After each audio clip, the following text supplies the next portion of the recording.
Uniqueness of the work of art is identical to its embeddedness in the context of tradition. Of course, this tradition itself is thoroughly alive and extremely changeable. An ancient statue of Venus, for instance, existed in a traditional context for the Greeks, who made it an object of worship. That was different from the context in which it existed for medieval clerics, who viewed it as a sinister idol. But what was equally evident to both was its uniqueness, that is, its aura. Originally, the embeddedness of an artwork in the context of tradition found expression in a cult. As we know, the earliest artworks originated in the surface of rituals, first magical, then religious.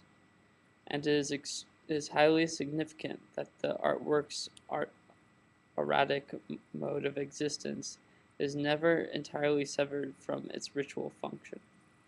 In other words, the unique value of the authentic work of art has its basis in ritual, the source of its original use value. This ritualistic basis, however mediated it may be, is still recognizable as secularized ritual, even in the most profane forms of the cult of beauty. The secular worship of beauty, which developed during the Renaissance and prevailed for 3 centuries, clearly displayed that ritualistic basis in its subsequent decline and in the first severe crisis which befell it. For when, with the advent of the first truly revolutionary means of reproduction, namely photography, which emerged at the same time as socialism, art felt the approach of that crisis, which a century later has become unmistakable. It reacted with the doctrine of the art pour art, that is, with the theology of art. This in turn gave rise to a negative theology, in the form of an idea of pure art, which rejects not only any social function, but any definition in terms of a representational content. In poetry, Mallarmé was the first to adopt this standpoint.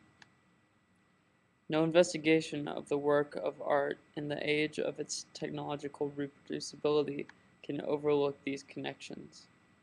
They lead to a crucial insight. For the first time in world history, technological reproducibility emancipates the work of art from its parasitic subservience to ritual.